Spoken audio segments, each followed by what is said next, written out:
अदिति शर्मा जी। राधे राधे महाराज जी आप कहते हैं कि निंदा बड़ा पाप है। महाराज जी निंदा क्या है तथा चर्चा और निंदा में क्या अंतर है? हाँ, पर चर्चा निंदा के अंतर्गत है। पर चर्चा, पर दोषों का दर्शन करके उनका वर्णन करना निंदा के अंतर्गत आता है। जैसे किसी व्यक्ति की, वो व्यक्ति ऐसा है, वो उसके दोष दर्शन करके दोष वर्णन करना, ये निंदा के अंतर्गत आता है। तो जड़ चेतन गुण दोष में विश्व कीन करतार, संत हंस गुण गाहे पे परिहरि वार विकार। ये पूरा संसार जो रचा है, ये गुण दोष दोनों से मिश्रित रचा है। तो जैसे दूध और पानी मिला के रख दो तो हंस दूध पी लेता है, पानी छोड़ देता है।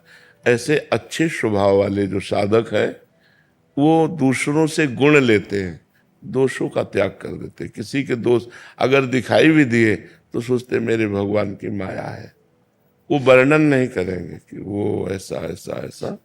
हाँ, अपने मित्र, अपने पुत्र, अपने शिष्य, इनके दोष दर्शन करके वर्णन करना उन्हीं के सामने, ये अधिकार है पिता को, ये अधिकार है मित्र को, ये अधिकार है गुरु को। जैसे हमारा मित्र है कि भाई आप हमारे दोस्त हो, आप ये गलत कर रहे हो, ये निंदा नहीं हुई। लेकिन इनसे कहा कि हमारा मित्र जो है ना, वो ऐसा गलत करता है, अब ये निंदा हो गई।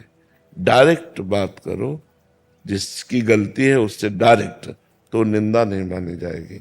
अच्छा, पिता को अधिकार है पुत्र के दोष दर्शन देखकर उसको डांटे, उसको अच्छे आचरणों में लगाए।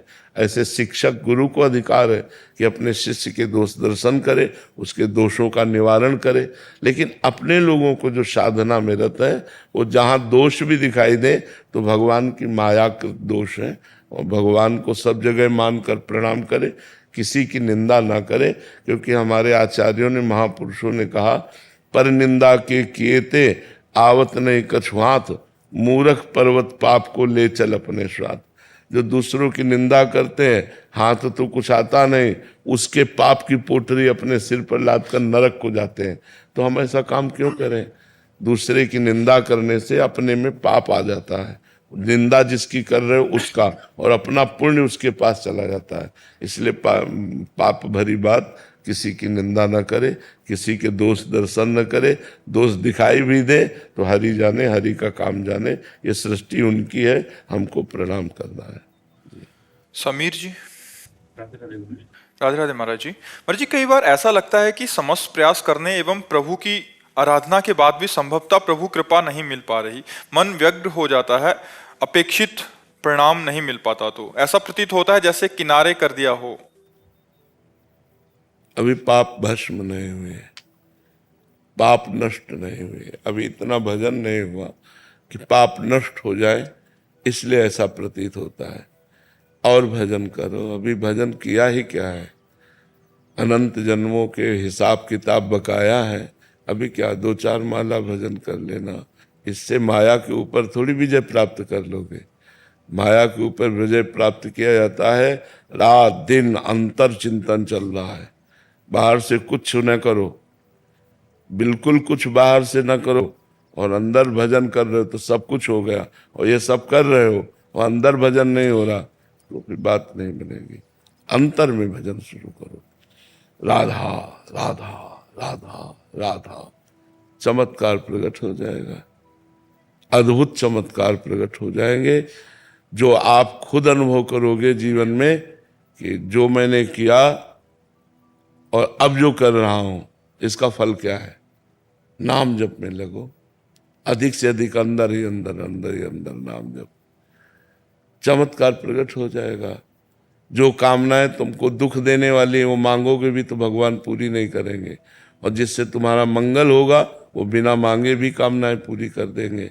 नाम जप करो। अभी ऐसा नाम जप नहीं हुआ कि उसका परिणाम आपको गलत नजर आवे, अभी नाम जप ऐसा नहीं हुआ। गुरुदेव, महाराज विरक्तानंद जी के दर्शन कई बार हुए शोभन सरकार में, कानपुर जी शोभन आश्रम जी था। जी तो आपके एक मैंने देखा था, तो आप को दर्शन उनके प्राप्त हुए थे, तो मैं बड़ा सौभाग्यशाली था कि वहाँ पे जाता रहता हूँ मैं, और उनके दर्शन मुझे मिले। हाँ हाँ हाँ, तो संतों का दर्शन और संतों का संभाषण भजन में प्रीति दिलाता है। बड़े भाग पाइप सत्संगा, विनय प्रयास होय भवभंगा। जब तक अंतर से भजन नहीं होगा, अंदर से, तब तक माया मल का नाश नहीं होगा।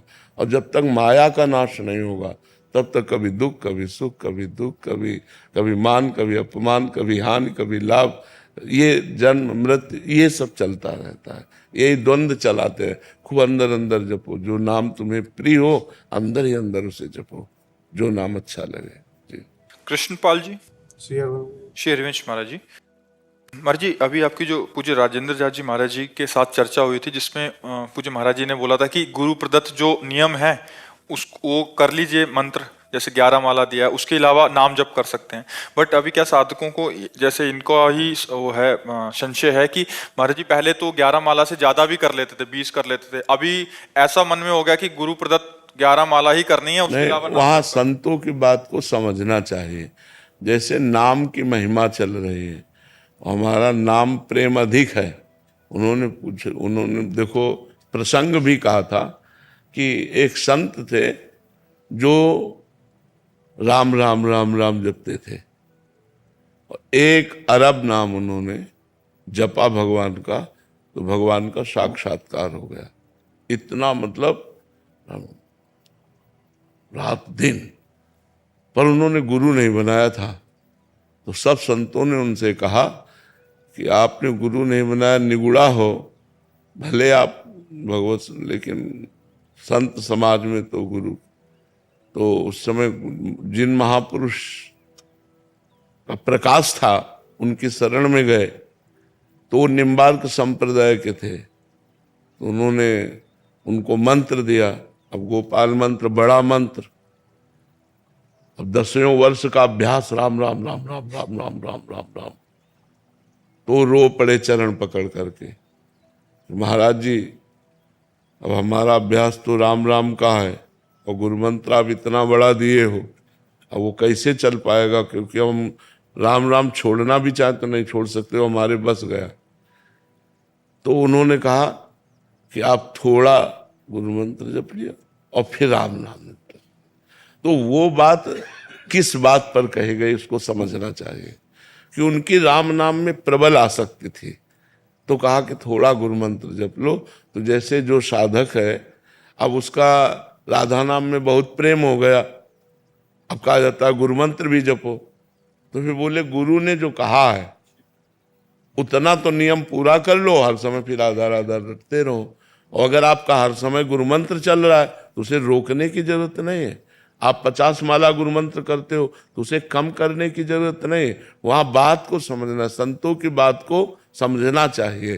तो वहां वो बात कही गई कि अगर बिल्कुल आपके नाम में रति दृढ़ हो रही है, तो आप अपने गुरु ने जो नियम दिया है उन नियम को तो पूरा ही कर लो। मान लो गुरु ने कहा 11 माला 21 माला, तो वो माला हम करेंगे, फिर हर समय नाम जप करेंगे। कभी कभी साधक जैसे गुरुजन मंत्र की महिमा गाते थे कि मंत्र, बिना मंत्र के निकुंज का वो नहीं मिलेगा, पास नहीं मिलेगा, तो फिर मंत्र में रुचि हो जाती है।